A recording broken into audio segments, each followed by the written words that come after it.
چې دا زناور د انسان سره انسان او زناور هر قسمه زناور چې دی د دې متیاز چې کوم دي بول چې کوم دي دا بولې ټول ناپاک دي دا ناپاک دي یو حدیث شریف کې راځي چې بعض خلکو ته رسول الله صلی الله علیه وسلم وایي چې دا اوه چې کوم متیاز دي یا بول دي دا وسکي دې کې تاسو ته بار شفا ده نو آیا د دې حدیث سره وسکو نو دا حدیث شریف چې کوم دی چې کوم کې رسول الله صلی الله علیه وسلم بعض خلکو ته ویلو چې تاسو دا اوه بول وسکي تاسو ورته شي هغه داسې خلکو هغه د قبیله او کل او بل قبیله او رینا دا غیر یو اته کسان راغلي وو خو هغه ډاکوانو غلانو ناشکر خلکو خیانت به کولو امانت کې او قاتلانو ظالمان خلکو هغه راغلو مدینه منورې ته او موږ اسلام ورو موږ کلمه وایو رسول الله صلی الله علیه وسلم ورته تاسو ته اوسېږي ویل زموږ د مدینه زموږ د بارخانه ده مدینه چې کومه هوا ده کوم خراب ده کوم وبدي دا زموږ د بارخانه دي زموږ د خېټه خرابېږي دې سره او موږ بیماران کېږو ان داسې اوسم څه خبره چې مدینه منورې ته نشي او مدینه منورې په خپل ده او موږ دا وایو چې الله دې زموږ مطلب هغه مدینه منورې کې او د مدینه منورې چې کومه خوري دي دا هم زموږ د بار سورمه ده دغه شفا ده باقاعده هغه من زموږ د مدینه منورې ته او چې دې زموږ د بارخانه دي نو رسول الله صلی الله علیه وسلم صحابه کرام ته وویل چې دې تاسو یې واقعي د مدینه په اخر کې چې کوم دا تور کاڼي پراته دي اته دې اوسېږي او ولې نشو خان ورته دا چې تاسو دا نسره اته کې لاړ شي او یو خادم ورسره کو دا نامه یسار و رسول الله صلی الله علیه وسلم غلام بیا مبارک آزاد کو هغه ډېر خسته موږ وکړو رسول الله صلی الله علیه وسلم ډېر تعریف کړو دا د موږ هغه ورسره کو د خدمت کې او ولې روح ورکې دا او دا سره کې د دې تاسو پېښ شي او د دې متیاز شي تاسو الله جل شانه خپل حبيب خبر کړو چې د خلکو کې تکبر دی دین مخکې او دین رسول الله صلی الله علیه وسلم چې ته دې ویلي چې تاسو دا زناورو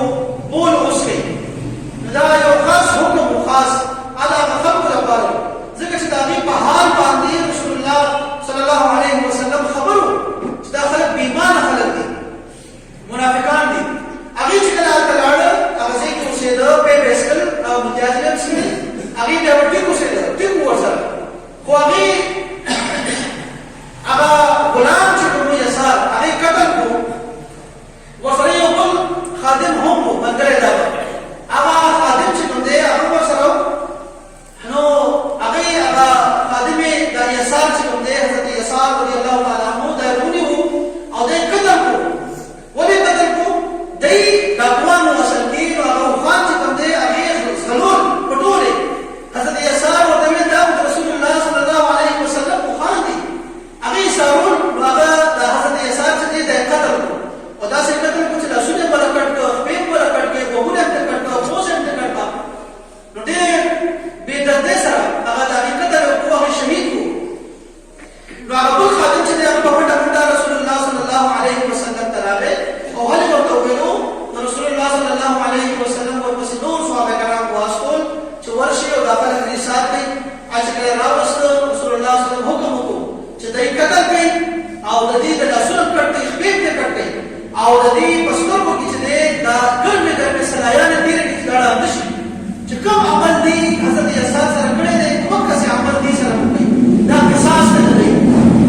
دا بیمان خلق واسه دې څنګه رسول الله صلی الله علیه وسلم وایي چې تاسو د دې روحي بول اوسئ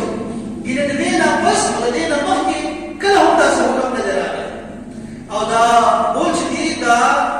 امام اعظم سے امام شافعی سے امام ثوری سے امام احمد بن حنبل سے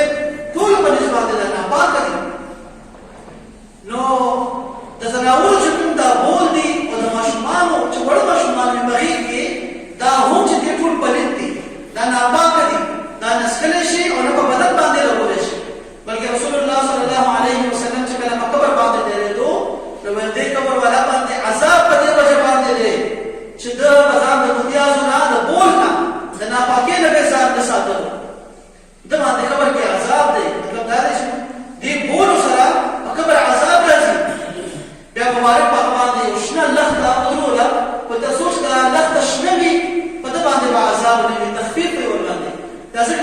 قبرونو باندې ګلونه اچو، په دې باندې چمن جوړو، په دې باندې بوټي دي په قبر باندې چې دا هغه چې کوم دا بوټي چې کوم دي د الله ذکر کوي او د دې ذکر ثواب قبر والا درشي. نو دې ادا د حدیث شریف نامو از دا کولو چې دا بول چې کوم دي دا ناپاک دي. ماشوم چې کله تاسو باندې بولو کې نو بیا هم هغه څه کول لازمي دي. دا څه مو وایي چې ماشومان دي او د دې بول چې دا پاک دي نه انا پاک دي.